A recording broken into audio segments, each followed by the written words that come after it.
wasaaradda deegaanka iyo isbeddelka cimilada dowlad goboleedka waqooyi bari Soomaaliya oo kaashanaya hay'adda ADRA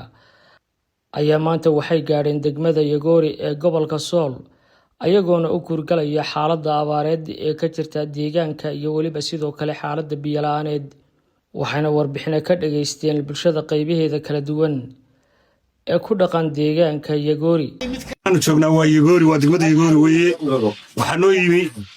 wasaaradda deegaanka iyo isbeddelka cimilada iyo hay'adda ADRA oo socda waxaanu u dhiibaynaa warbixin yar oo kooban oo ku saabsan deegaanka oo abaaraha iyo waqtiga jira muhiimada ugu weyn waxa weeyaan waddanka waxa ka dhacday abaar baahsan oo dad iyo dunyaba saamaysay oo labadaba doonayaan in wax loo qabto bixusuusan markaan dadka u soo noqdo dadku biyo ma haysto oo baad ma haysto labaduba waa ka hurdaan dadku xagga nadaafadda iyo nidaamkaasina wuu jiraado iyana wax qabad bay u baahan qalabkii baa loo baahan yahay nadaafadda ee fayadhowrka waxaa loo baahan yahay biyaha loo baahan yahay foostada biyaha ay $5 iyo $4 bay u dhaxaysaa haddii la helaba deegaanka biyihii dooxooyinka way ka jabeen waddooyinkii baa farabatay dadkii baa beera samaystay oo diiday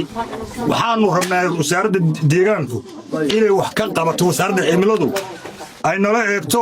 dhulka biyuhu ka xidhmeen iyo dhulka ay taraareen labadaba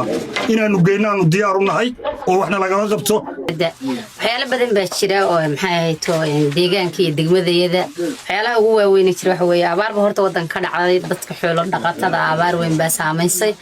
annaga ka ahaan ka degma ahaan waxaan rabnaa macallin in wax lagu qabto salaamaya wasaaradda deegaanka iyo cimilada iyo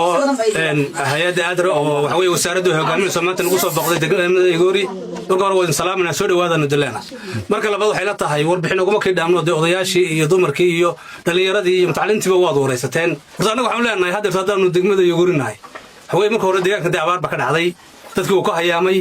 wixii yaray ku soo haray ee xoolo ku hormareen horta waxa weeye dayacaad iyo aad u qaban haday xagga biyaha tahay haday xagga baadka tahay oo waxa weeye odayaashii hore uga warramay horta degmadan hadda gudaheedan ku naalnaa marka horta hadda soo degmadu waa jilicsan dhul ahaan bay u jilicsan maalin walba suuli baa duma barkad baa dunta guri baa duma cimilada in la socotay dhulkii waa xad moodaa in aad iyo aad dhulku uu jilcay sida odayaashu ka warbixiyeenna